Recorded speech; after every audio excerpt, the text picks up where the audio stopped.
Obrigado, Senhor, pela tua palavra. Em nome de Yeshua HaMashiach. Amém, velho.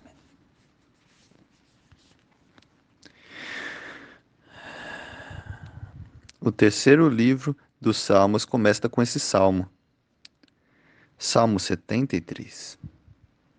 Enquanto os dois primeiros são dedicados basicamente aos eventos específicos e pessoais, os dois últimos tratam de temas universais que demonstram a bondade de Deus.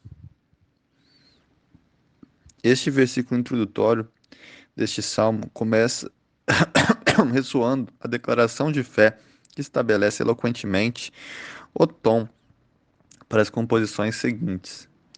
Verdadeiramente, Deus é bom para Israel, embora aparentemente Deus não seja bom nem sempre para os indivíduos. O salmista examinou a história judaica, passado, presente e futuro, e contemplou somente miséria e labuta para os judeus bons, enquanto os maus floresceram. Incontáveis observadores tiveram sua fé enfraquecida pela mesma pergunta corrosiva de Jeremias 12:1. Por que os caminhos dos perversos prosperam? Aparentemente, eu coloco esse detalhe. Baruch Hashem. Aqui não vai ter mais escrito sobre esse salmo. Vamos ler então o salmo que o Eterno vai revelar grandes coisas. Amém. Baruch Hashem. Bishene Shur Hamashi, amém, amém. Salmo 73. Um cântico de Asaf. Verdadeiramente, Deus é bom para Israel, para o puro de coração. Teu nosso coração, Jesus.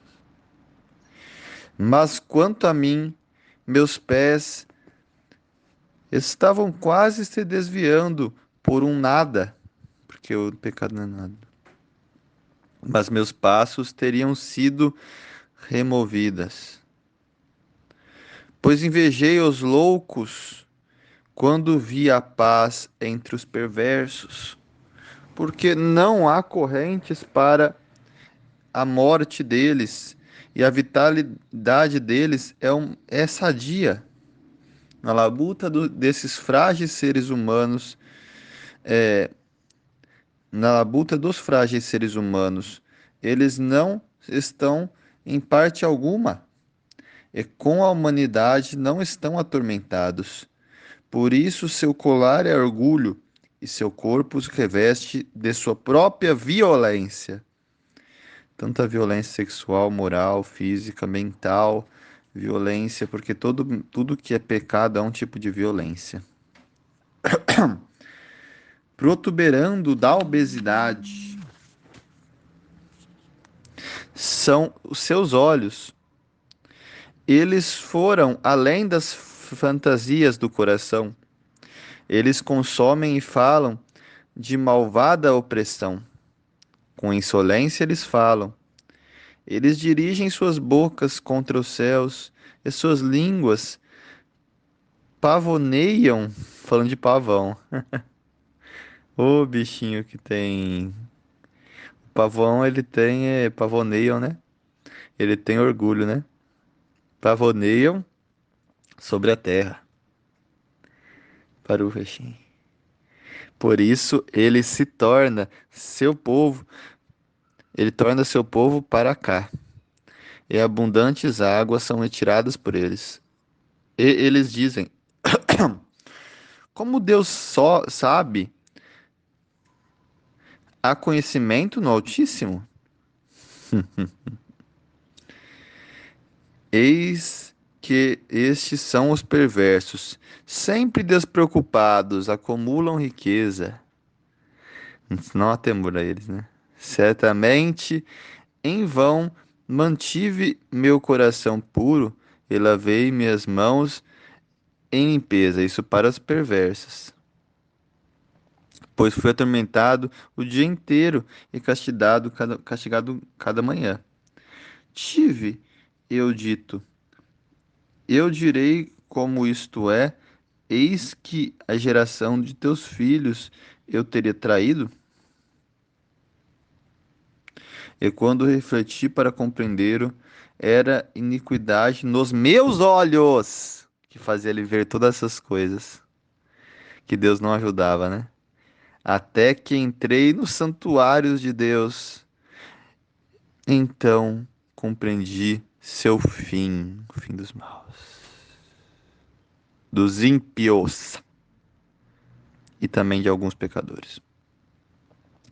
Somente em lugares enganosos tu os colocarás, tu os lanças na escuridão. Como voltaram desolados num instante, eles chegaram a um fim, são consumidos através dos terrores. Como um sonho sem despertar, assim, meu Senhor, na cidade tu tornarás suas aparências odiosas. Pois meu coração estava em fermentação, minha mente agitada. E estou insensível e nada sei, como uma besta eu era contigo. Às vezes somos assim com Deus, como animais. Mas estou sempre contigo. Tu agarraste minha mão direita. Com teu conselho tu me guiarás. Então, com glória tu me receberás. Pela tua graça, Senhor. Quem tenho eu no céu? E além de ti nada desejo sobre a terra. Minha carne e meu coração anseiam. Rocha do meu coração, ó Yeshua. Ai, mãe. E minha porção é Deus para sempre. Pois eis que aqueles que estão longe de ti perecerão. Tu aniquilas todos que se desviam de ti. Mas, quanto a mim, a proximidade de Deus é minha bondade. Coloquei meu refúgio em meu Senhor, Elohim, Eloquim, que é o Senhor, Senhor Eloquim, de modo que eu possa relatar toda a tua missão. Baruch Hashem, Pai. Amém, amém. Senhor de graça, Senhor de glória, bendito e santo, El Israel, El Shaddai, guardião das portas da Altot de Israel, das portas do povo de Israel, das portas dos anexados, nós anexados a Israel, porque Israel é Israel, e nós, enxertados nelas, fazemos parte também de Israel. Porém, nós não somos veros Israel, de forma que eles são falsos Israel. Nós somos anexados, Pai, a este povo, a esta história, a essas pessoas que não eram gregos, troianos, romanos. Estava lendo ontem uma das leis do Eterno, que fala referente aos filhos de uma relação promíscua, por exemplo, entre um filho e uma mãe, entre uma pessoa é, que é um irmão e uma irmã, os filhos de uma relação promíscua, odiosa, e que essas pessoas, bastardos, né, que são considerados estes, por exemplo, principalmente os casos de um filho que tem relação com a própria mãe, lembramos de Nimrod, estes filhos essas relações sexuais abomináveis não tinham a não tinham essa questão de poder entrar no templo de Deus. E por que o Eterno ele faz isso? Às vezes a santidade do Eterno nos constrange e muitas pessoas optam por odiar o Velho Testamento, porque seus corações estão cheios como disse o salmista, os meus olhos estavam cheios de impiedade. E impiedade, quando a pessoa vê essas passagens e não entende, está nos olhos. Deus é duro, irmãos. Todo mal que é feito do pai para o filho, você multiplica por 3 ou 4, dependendo da maldade. Porque ele, Deus odeia os que odeiam e amaldiçoa até a terceira e quarta geração. Então quer dizer que se eu fazer uma coisa errada, as consequências virão. Por quê? Porque Deus não passa a mão na cabeça de pessoa ímpia. Quando eu faço uma coisa errada, apesar que eu tenha feito coisas boas, Deus ele vai perdoar se eu me arrepender e perdoar meu filho se o meu filho se arrepender, porém a consequência está lá. A vida não é um videogame. A vida, ela nos mostra como eterno, apesar de todas as religiões que digam o contrário, e falem besteiras para que as pessoas creiam que elas podem se arrepender na próxima vida, ou que as pessoas elas podem fazer outras coisas assim e depois eles pedem perdão e tá tudo bem, não vão ter consequências na vida do mal que eles fizeram. Por exemplo, alguém que fuma a vida inteira e depois, com 80 anos, a pessoa tem câncer de pulmão e começa a orar a Deus e pedir oração para que seja curado. Deus não é capacho de ninguém. Deus é nosso Senhor. E essa vida é a única vida que você tem para retificar a sua alma, nefesh. A única. Então, quando você lê um salmo que fala sobre um filho bastardo, que o Eterno perdoa, porém ele não permite que esse filho entre no templo, não é que ele não queira que esse filho entre no templo, é que verdadeiramente essa pessoa não está pronta para entrar. Porém, no Nova Aliança, nós vemos falando sobre outra coisa que é dita depois disso é sobre os eunucos, que eles também não poderiam entrar no templo. Nós vemos que aqueles que amam a Deus e guardam os Shabats, Deus aceita eles como seu povo. Mesmo que fosse eunuco, Deus o aceita. E da mesma forma, nós vemos que somos frutos de uma relação, espiritualmente falando, como um povo da grande prostituta. Quem lê Apocalipse 17 sabe. Nós somos o povo que veio de povos pagãos. Nossos pais não amaram a Deus como Abraão. Nós não somos pela carne filhos de Abraão, mas pelo Espírito. Deus dará as mesmas promessas do que dá aos judeus para nós. Deus dará o mesmo amor. Deus dará tudo igual espiritualmente Ele dará para os judeus.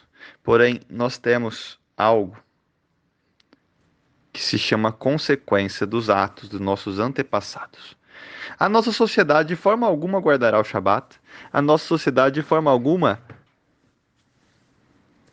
se aproximará de Deus como um todo. Continuará a nossa sociedade sempre no sim, talvez, no não, mais ou menos, porque nossa sociedade não é perto de Deus, mas muito longe de Deus. Eu vou falar brevemente das multiplicações, um pouco de matemática. Para Deus, tudo que é feito de mal, se a pessoa continuar no caminho mal, ela multiplica vezes 3. Por que que Deus faz isso?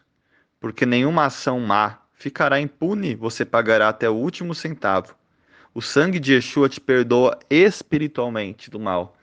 Porém, se você fez algo mal a uma pessoa, você tem que pedir perdão para esta pessoa, não só para Deus, porque você fez mal para ela, para tentar retificar o seu ato de maldade.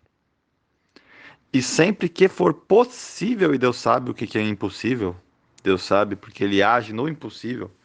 Deus ele não vai ficar agindo, levando os israelitas diretamente até a prometida, como a visão de muitos, que eles pensam dessa forma. Não, você tem que caminhar com seus próprios pés, suar e provar que você serve a Ele, não Ele serve a você. Porque Ele é e nós não somos. E a multiplicação agora das coisas boas para aqueles que amam a Deus e guardam os seus mandamentos de todo o coração, com todo o seu muito. Porque o amor não é um sentimento para qualquer bom judeu. O ato de amar não é eu dizer que eu amo uma pessoa, mas o ato de amar vem da pergunta: o que que você faz para essa pessoa? Ora, dou casa, dou comida, dou abrigo, dou palavras boas, dou meu coração, dou minhas vontades, me submeto a essa pessoa, eu entrego a ela minha vida. Eu faço o que essa pessoa me pede para fazer. Mesmo que eu não entenda a sua palavra, seus mandamentos, eu busco, quando possível, cumpri-los em minha vida. Eu busco me moldar à imagem do seu filho. Eu busco isso. E este é meu amor. Eu ajudo o necessitado, as pessoas que estão à minha volta, porque está escrito para eu fazer isso. Não porque eu quisesse de meu coração, mas porque me foi mostrado por exemplos de grandes homens e por palavras de vida eterna que isto é o caminho. Eu oro a Deus porque eu creio nas palavras que Ele escreveu. Eu creio que Ele me ama de todo o coração, mesmo que o mundo me odeie. O amor é atitude. Se eu amo uma mulher e esse amor só fica no blá blá blá, mas eu trato ela mal, eu não a amo. Da mesma forma, Deus, porque é preto no branco, sim sim, não não. E quando você tem atitudes de verdadeiro amor, a multiplicação de Deus parece ter um pouco injusta, mas é vezes mil. Até milésima de milésima, nas milhares e milhares de gerações do que me amam, Deus abençoa. Por que Deus fez isso? Porque a maldade do mundo, ela é assim. As pessoas às vezes se prendem às aparências, porém as pessoas que verdadeiramente amam a Deus no sentido de se entregar sua vida a Ele, são pouquíssimas. Uma irmã teve uma revelação, que eu escrevo embaixo nela, onde Deus a levou em espírito em uma grande congregação, igreja, chame como quiser, de pessoas, e a voz de Deus veio e disse para ela. Ela conhecia essa congregação, tinha milhares de pessoas lá, e a voz de Deus disse: dá para contar nos dedos da mão quantas pessoas aqui estão de todo o seu coração para mim. E é assim que é nos lugares. Mesmo que nós homens vejamos pessoas que estão se doando, às vezes elas estão se doando por ego, ou se doando para conseguir receber honrarias de homens, mas elas estão buscando realmente na palavra de Deus, Deus, ou elas estão realmente buscando agradar a Deus, elas estão realmente se doando totalmente a Deus, ou a algum Deus que eles acham que estão. Deus não leva em conta os tempos de ignorância. Deus é misericordioso e sabe a limitação de cada um para chegar a perto dele. Porém, Deus é um Deus que quer que a gente supere as nossas limitações a cada dia. Deus não é um Deus da zona de conforto, não é um Deus da tranquilidade. Deus é um Deus de guerra. Sevaot, Senhor dos Exércitos, El Sevaot. O Senhor dos Exércitos, ele pode parecer às vezes duro, mas é porque ele quer que o mundo volte a crer nele como ele é, e não como as pessoas dizem que ele é. Porque a mentalidade, vamos falar um pouco, não de política, mas do que o mundo está passando, a esquerda diz: você acha que é homem, mas você pode ser uma mulher, porque você se sente como uma mulher. Ah, aquele bandido que roubou aquela coisa, ele roubou aquela coisa, mas olhe por este lado, ele roubou para comer, ele não tinha o que comer, mas ele roubou, mas ele não tinha o que comer.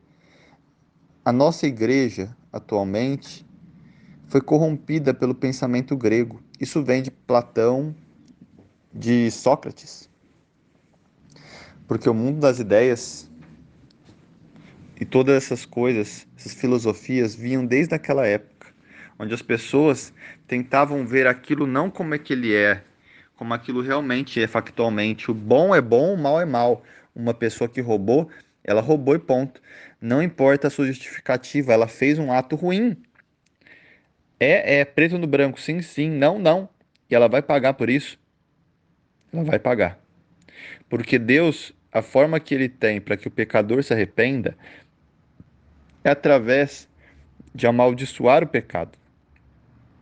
Porém, se o pecador se torna um ímpio, aí é o perigo. Quando você peca e tudo vai bem, tome cuidado, irmão. Porque quer dizer que você não está mais caminhando em Deus, mas no inimigo, no maligno. Hasatan. Sabe o que significa o nome Hasatan? Ra, o, Satan. Adversário. Em hebraico, significa isso, Hasatan. E ele é adversário de Deus? Não, Deus não tem adversários. Hasatan é o adversário das nossas almas. A guerra espiritual não está no plano de Deus contra Satanás. Não. Deus está sobre todos. Satanás serve inclusive a Deus, porque Satanás apresenta o caminho do mal e os anjos de Deus apresentam o caminho do bem. E dessa forma nós temos os dois montes, não há um monte do meio. Monte Ebal e Monte Gerizim, a bênção e a maldição. O caminho do bem, da bênção, para aqueles que amam e obedecem a Deus. E o caminho do mal para aqueles que odeiam a Deus, demonstrado pela sua desobediência a Deus. Porque não é um sentimento, mas um ato que demonstra que você ama a pessoa. Quem ama não é aquele que canta e fala bem da pessoa, mas quando a pessoa pede alguma coisa não faz, não ouve a pessoa porque não lê a palavra dela. Pessoa que, quando leva uma repreensão de Deus, fica logo revoltada, não gosta de receber repreensão. Está escrito que os sábios, os justos, é a coisa que eles mais gostam é receber repreensão do que elogio. Nós hoje estamos numa sociedade de pessoas que não gostam de receber repreensão. Quando o pai repreende, o filho fica bravo. Quando o pastor repreende, muitos crentes saem da igreja. Quando o professor repreende, muitos saem da igreja. Quando a Bíblia repreende, muitos pastores fecham a Bíblia e esquecem. Então é isso, em todos os planos. Nós, em algum plano da nossa vida, recebemos uma repreensão de Deus. E quem falar isso e mentir, falar que nunca fez isso, é mentiroso e não há verdade nele. Quem nunca leu a palavra de Deus viu uma palavra forte e fugiu dela, mesmo que sentia no fundo do seu coração que aquilo era o certo e eu estava errado. Então é isso, meus queridos. A lei de Deus é sim, sim, não, não. Integridade. Quando Deus ele fala Israel, é Israel. É Israel, é a história de Israel, é Abraão, Isaac e Jacó. É isso. E nós somos anexados em espírito a Israel e fazemos parte deles, mas eles não deixam de fazer parte de Deus. Não deixam de fazer parte do reino de Deus. Aqueles que são cortados são aqueles que desobedecem.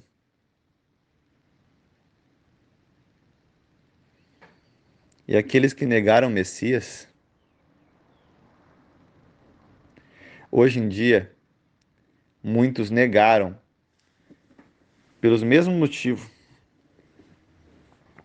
de que muitos ateus não viram crente. Sabe qual é? Mau testemunho das igrejas, daqueles que Deus permitiu carregarem como o Egito foi permitido carregar José do Egito. Lembram de José do Egito? José do Egito, ele era egípcio? Ele era Zefanat-Paneia? Não. José do Egito foi permitido, numa época de crise, ser aquele que distribuía alimento para todos os povos da terra no Egito. E todos os povos da terra vinham no Egito, ou como se fosse Roma hoje em dia, né? Vinham lá no Egito e viam José do Egito vestido de egípcio, usando um intérprete para falar por ele. Não era ele que falava, era um intérprete, falando em egípcio, com roupas egípcias, pintado de todas aquelas maquiagens, trajando elementos egípcios. Era um faraó, como se fosse um faraó, representava o faraó. Então, o que acontece? Os irmãos não reconheceram. Agora eu te falo, os irmãos de José do Egito, que não reconheceram ele, a culpa é deles? Eu falo que muitos gostam de culpar, sendo que Deus falou que até naquele primeiro século, ele foi a vontade dele e foi ele que fez que eles não reconhecessem. Porém, eu digo que só em Pentecoste, mais de 3.000 judeus foram batizados. E depois mais 5.000 judeus eram judeus. Então, nós vemos a igreja primitiva com centenas de milhares de judeus. E onde foram todos esses judeus? Aqueles que estudam história sabem. E os israelitas, os judeus, sabem muito bem. Ao longo da história da humanidade, muitos judeus quiseram ser judeus e até hoje quiseram crer em Yeshua. E até hoje, há judeus que têm testemunhos que veem o próprio Yeshua se manifestar para eles crerem nele, o próprio Jesus. Porém, quando eles chegam numa igreja e falam que querem guardar a Torá e continuar com costumes, mas eles querem congregar com pessoas que creem em Jesus, em Yeshua, o que acontece?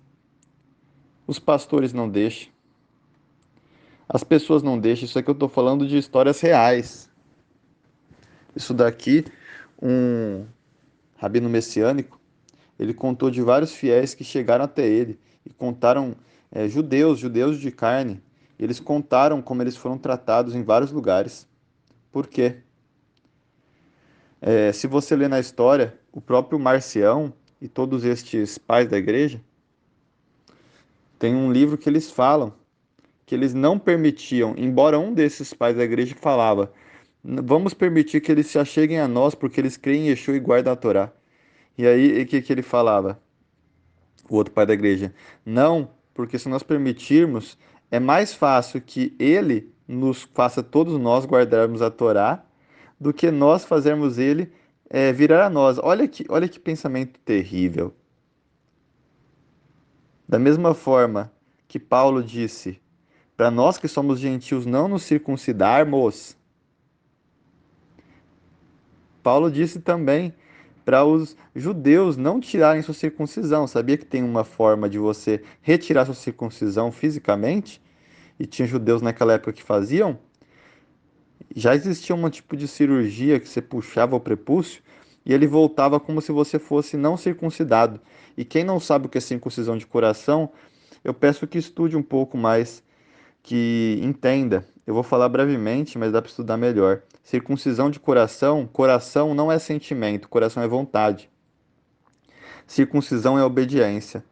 É muito simples. Circuncidai vosso coração está em Deuteronômio escrito. A primeira vez que se fala de circuncisão do coração não é Paulo, não é Jesus, é Moisés. E é você circuncidar toda a sua vontade a Deus.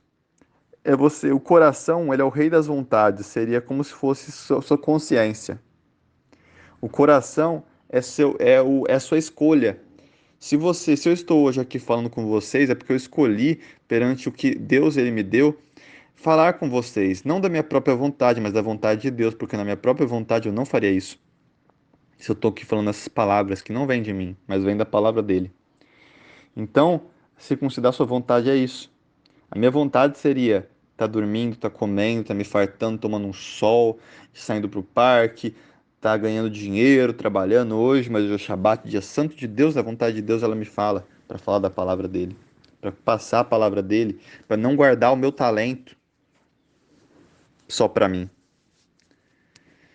Então é isso, que é circuncidar o coração. Eu dei um exemplo prático. Qual que é a vontade sua? O seu coração diz: vamos lá, se prostitua, peque.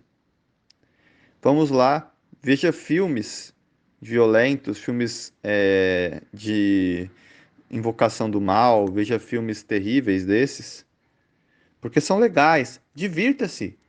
Não é tão ruim assim. Não é tão ruim assim. Mas o que fala o coração de Deus? Que nojo. Que nojo. Nojo do pecado. Nojo dessas coisas. Como é que eu tenho ainda prazer com essas coisas? Essas coisas são apenas armadilhas para nossas almas e espíritos. E é isso, meus irmãos. Sim, sim, não, não. E para fechar, estava falando ontem. Lá no Oriente Médio, em especial vamos falar de Israel, de Jerusalém, alguém que rouba perde a mão. Essa era uma lei. Em alguns lugares ainda tem isso. Em Israel, alguém que rouba, a casa do ladrão fica conhecida por 3 gerações. Lá não há roubos mais em Jerusalém. É raríssimo, é raríssimo. Os policiais não relatam nem roubo nem assassinato. É raro. É quase zero. Para não falar que é zero, não podemos falar que é zero. Então, por que acontece isso? Eu vou falar uma coisinha. O temor do Senhor é o princípio da sabedoria. Sim, sim, não, não.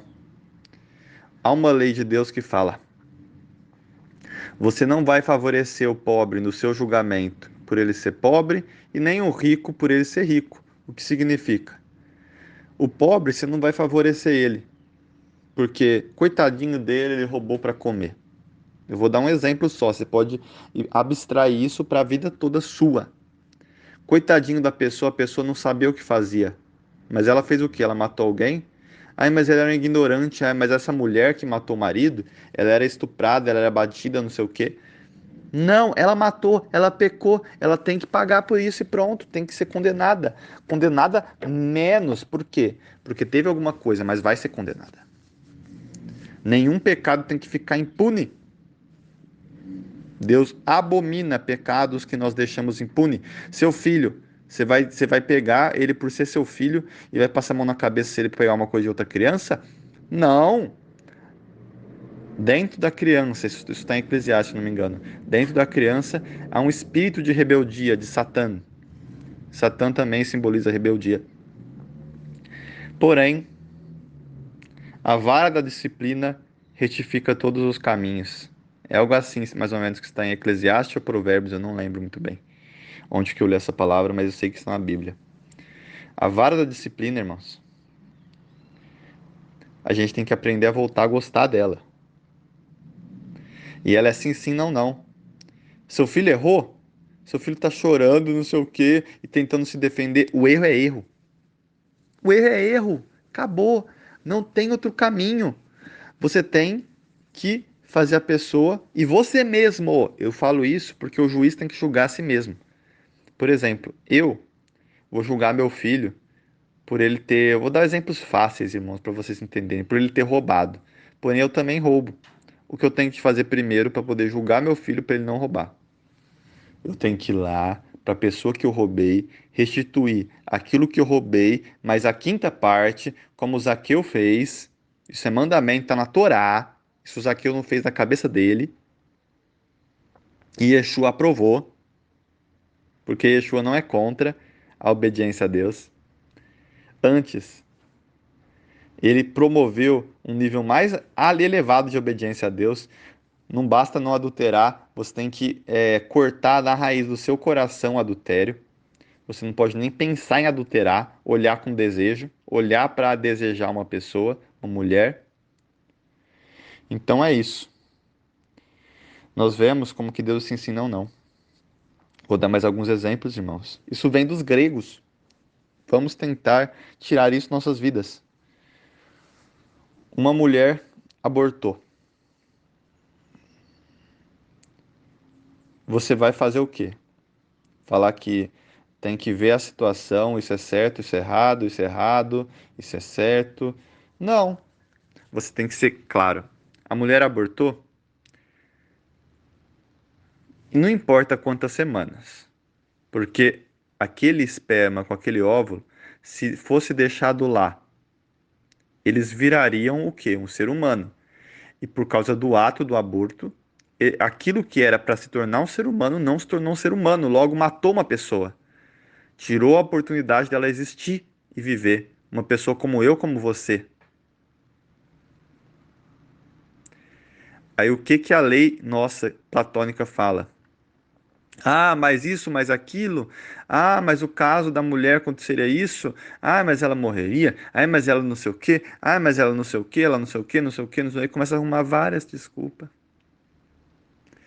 E agora eu falo. O que que a lei de Deus fala? Aborto é errado, é pecado. Pronto. A vida está sobre todo mandamento, menos o que? Assassinato. E aborto é assassinato. Pesou? Espera aí que eu vou pesar para os homens também. Eu vou pesar para os homens. Deixa eu ver algum mandamento aí. Agora não me veio na cabeça. Mas tudo que é mandamento de Deus, tudo que é mandamento de Deus. Eu vou falar um mandamento simples agora para os homens. Sustentar sua esposa. Isso daí a Torá respalda. Toda a palavra de Deus respalda, a nova aliança, tudo. Sustentar sua esposa. Um homem que não sustenta sua esposa emocionalmente, fisicamente, em todos os sentidos, é um homem que está pecando. Ah, mas não sei o que é aquilo. Ah, mas coitadinho da pessoa. Ah, mas não sei o que. Não tem mais o que. Tá pecando. Pronto, aceitem que vocês estão pecando. Parem de fugir. Ai, mas a lei foi abolida. Não, para de fugir, meu caro. Você sabe que é errado. Você sabe que é errado, o errado é errado. Jesus Cristo não veio de forma alguma falar que o errado é certo ou que você está em cima do muro, Laodiceia. Não tem problema. Sim, sim, não, não. O que é, o que não é, não é. Acabou. Acabou. Nós sabemos o que nos cabe obedecer. Nós sabemos o que da palavra fala para nós.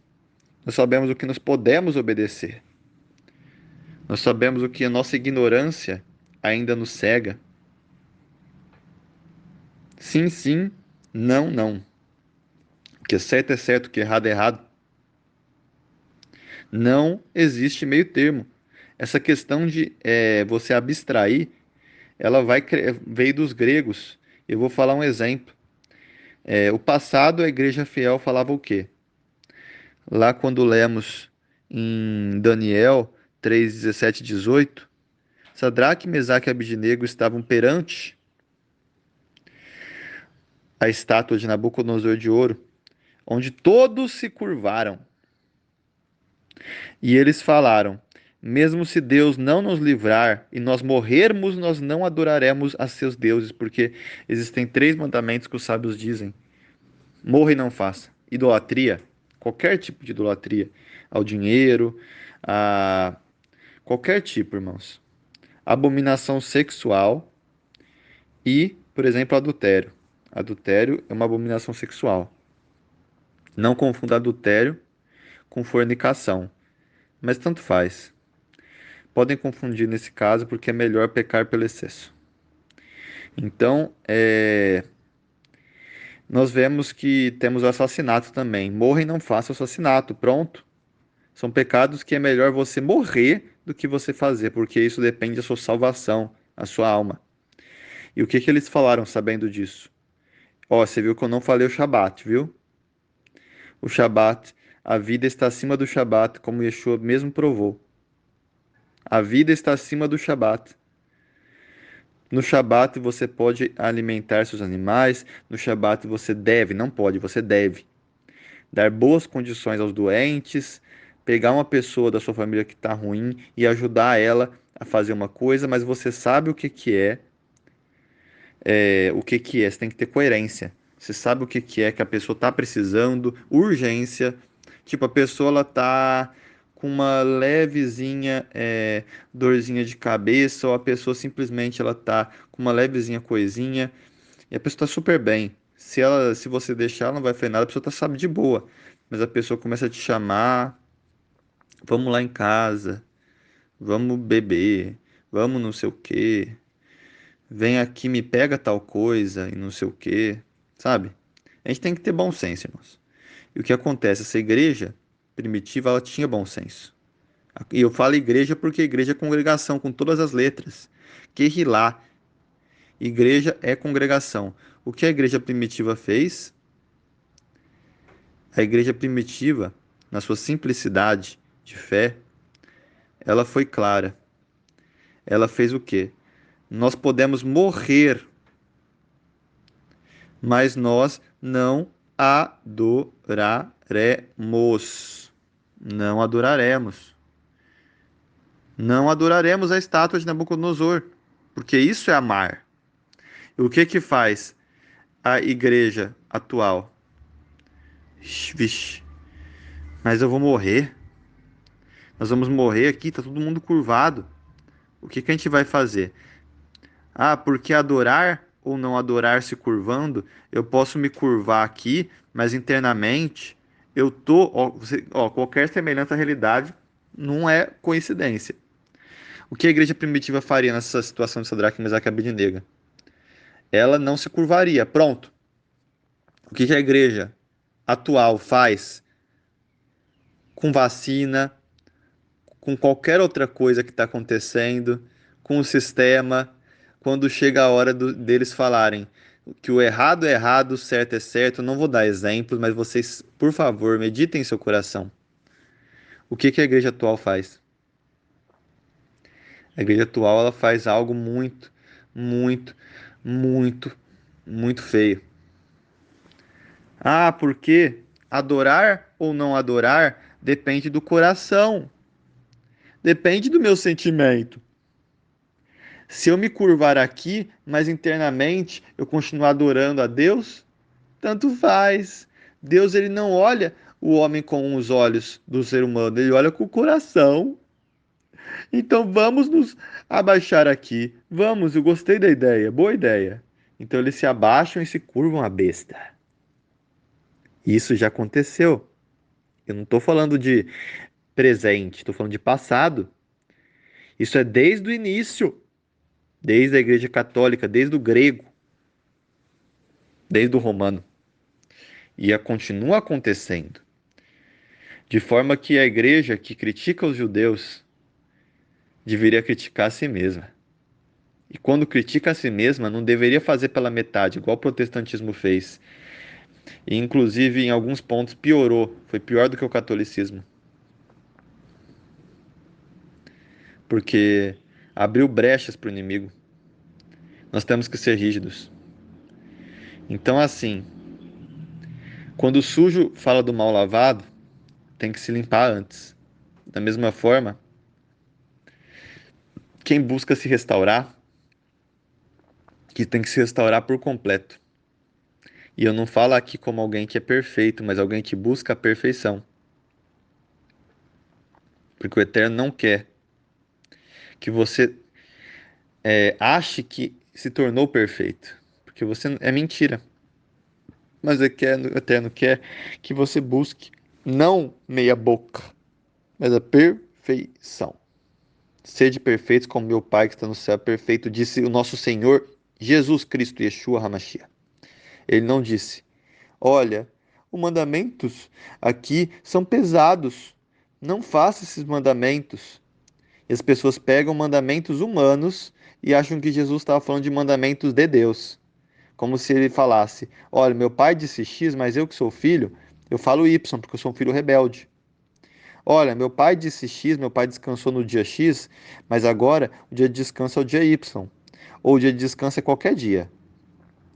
Ah, porque o meu discípulo Paulo, ele falou referente a judeus que não queriam que gentios guardassem o sábado e as festas, e ele, como toda a igreja de primitiva que guardavam os sábados e as festas, porque todos eles guardavam, inclusive Pentecostes, guardaram lá esperando, Pentecostes e Shavuot, uma festa de Deus, eles guardaram essas festas bíblicas, e eles estavam lá guardando a festa bíblica e tudo, mas aí eles estavam dizendo para que as pessoas depois deles não guardassem, porque eles guardavam, mas tanto faz eles guardarem. Olha a incongruência. Olha a incongruência. Se Paulo, ele não tinha adventista para ele dizer, olha, esses adventistas que falam para vocês, gentios, guardarem o sábado, não guardem, não se preocupem com mandamentos, porque a substância é Cristo. Porque a substância das festas é Cristo. Ele é a substância da festa. Ele é a substância. Leiam as escrituras nos originais, as traduções, eles colocam às vezes umas palavras que às vezes tiram o contexto, mas a substância de todo mandamento é o que? É Cristo, é Yeshua, Messias. Se você quer ser a imagem de Cristo, você tem que absorver o princípio eterno de cada mandamento, interiorizar isso, porque a santificação vem somente pela obediência. E chega uma hora, que eu falo para vocês, que você já não é guiado somente pela Torá. A Torá é seu guia, é seu tutor, mas quando você aprendeu, interiorizou todos esses princípios, o Espírito Santo que vem de ouvir e ouvir a palavra de Deus, ele atua em você, porque a palavra é viva e eficaz. Toda a Escritura, quando Paulo diz toda a Escritura, ele disse o que? Todo. Existia Novo Testamento, meus queridos, quando Paulo diz toda a Escritura é boa para instruir? Não. Ele falou o quê? Referente a todas as escrituras do Velho Testamento. Tanar.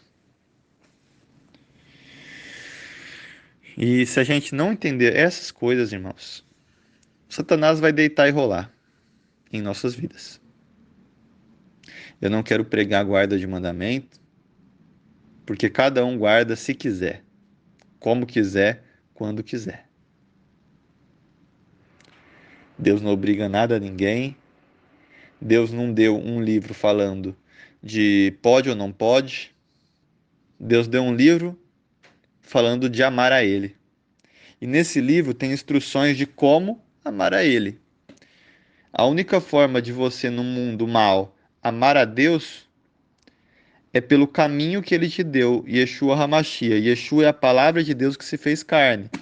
E para você caminhar no caminho e verdade à vida, existe uma só forma: andar passo a passo, nem para a direita nem para a esquerda, fora do caminho, da Torá de Deus, da instrução plena em Yeshua HaMashiach. E Yeshua, ele não é outra palavra de Deus que veio e se fez carne e anulou a primeira palavra de Deus dada. Ele é a própria palavra de Deus, de Deuteronômio 30, que desceu dos céus. E se você confessar essa palavra com tua boca e teu coração, como Moisés disse, falando dos mandamentos, você está salvo. E se você confessar com tua boca e teu coração, Yeshua HaMashiach, boca, o que é boca para um judeu? Irmãos, o que é boca para um judeu? Publicamente você boca. Uma atitude pública de guarda daquele mandamento, dos mandamentos, da palavra. Você publicamente mostrar que você guarda no seu coração Yeshua. Yeshua é o que? A palavra de Deus. Olha isso. O Eterno, da mesma forma que ele fez com os judeus, que cegou o entendimento para os incrédulos, da mesma forma ele fez com os gentios, e cegou o entendimento com os incrédulos. Não são dois pesos e duas medidas diferentes. Deus, ele trata da mesma forma que ele tratou com rigor os judeus, os gentios. Porque ele é um Deus rigoroso pelo nosso bem, porque ele precisa ser rigoroso, porque a vida eterna não é brincadeira. Não é qualquer um que vai conseguir nela. A vida eterna, Deus não julga como ser humano. Ai, coitadinho. Não, Deus não tem coitadinho. Se ele é um estuprador, se ele é uma pessoa ruim, não tem coitadinho. Existem pecados mais graves e pecados menos graves. Os principais mandamentos são os que falam da justiça, da fé, da ética, da moral e do amor. Esses são os principais mandamentos. Tem um. Yeshua fala dos principais. Porém, Yeshua diz também: qualquer um que não guardar o menor destes mandamentos e ensinar os outros a fazer o mesmo, será cortado do reino dos céus. Aí os tradutores pegam e falam o quê? Será chamado de menor no reino dos céus. Olha isso, irmãos. Se Yeshua disse isso, e depois ele fala sobre os 10, que eles são as 10 palavras de Deus, 10 mandamentos, chame como quiser. Se Yeshua disse isso e depois logo cita os 10 mandamentos, então quem é Paulo para dizer o contrário na interpretação de alguns errada, sendo que Paulo dizia, inclusive perante todo o tribunal, que ele era zeloso e guardava toda a Torá. E Paulo, inclusive, faz coisas assim, que o pessoal não vai entender, sabe? Enfim, o pessoal transforma Paulo num doido. Mas ele era muito são. Em Hebreus a gente vê como é a ação. Inclusive quando ele cita que a lei foi aprimorada, foi modificada como uma borboleta, uma larva que entra num casulo. Ele fala que a Torá foi modificada, vendo mudança sacerdócio, a metástases, mudança de lei. Agora o pessoal acha que aquela larva que entrou no casulo é uma nova larva e você pode idolatrar. O que que foi mudado que Paulo quer dizer? Mudança de sacerdócio. O que que foi mudado? Leis referentes ao sacerdócio. Agora, o que eram os levitas? Agora, quem é que faz? Jesus. E de que forma? Da forma celestial. De uma nova forma, houve uma mudança de lei. Tudo que era referente a sacrifícios, agora quem é o sacrifício? É Jesus. Então, quando você lê Levíticos 2, referentes aos sacrifícios ao sacerdote, Jesus faz. Mas quem é que pega e traz o sacrifício no meio do altar? O ofertante. É Jesus que faz isso para você, meu irmão? Não é você. Quem é que, quando há um pecado que é referente a outra pessoa, por exemplo, eu vou dar o mais simples. Você ofendeu alguém, vai lá e pede perdão à pessoa. Reconhece teu erro lá e retifica tua alma lá. E depois vai e oferece seu sacrifício. Jesus Cristo falou sobre isso. Se você vai no altar e tem algo ruim, você está para apresentar seu sacrifício no altar e tem algo ruim que você fez contra o seu irmão, vai lá e pede perdão e se acerte com o seu irmão. Isso aqui Jesus Cristo tirou da cabeça dele, irmão. Não, ele tirou da Torá. Na Torá fala isso. Na Torá fala. Se você deve a alguém, por exemplo, dá o mais simples, você tem que pagar a pessoa mais a quinta parte. E depois você vai lá e apresenta a sua oferta na sua oração para Yeshua, usando o sacrifício dele como expiação pelo teu pecado, pedindo perdão. Então você faz tudo que eles faziam no templo celestial, santificando esse templo celestial para você, na sua visão, porque você tem que ter como santidade, eu dou um exemplo. Eu vou aqui na minha cama, depois de ter, sabe, tido um dia terrível, feito um montão de coisa errada, pegar e orar a Deus? Irmãos, não. Eu vou pedir perdão. Eu vou tentar me acertar no que eu puder dessas coisas erradas, porque não basta perdão só da boca, tem que ser público esse pedir perdão. Eu tenho que confessar Yeshua. Como é que eu confesso Yeshua? Com palavras dizendo eu aceito Yeshua na minha vida? Quer dizer que eu tenho que aceitar Jesus entrar na minha vida, irmãos. Eu tenho que aceitar ele reinar na minha vida. Essa é a diferença do verdadeiro fiel. E não reinado de qualquer jeito, não. Tem as cláusulas do reino aqui, ó. Até os mandamentos que eles não são mais aplicáveis. Até os mandamentos, eu vou falar outra coisa, que você não consegue ainda guardar e você não vai guardar de qualquer jeito, você guarda quando você consegue guardar e você busca isso. Todos eles têm uma instrução eterna para você. Até quem não crê na Torá, pode não crer, mas aprenda com ela, senão as suas próprias palavras vão te condenar. E nada podemos contra a verdade, apenas pela verdade. E Yeshua, em João 17:17, ele disse: santifica-nos na verdade, a tua palavra é a verdade. Santifica-nos na verdade, a tua Torá é a verdade.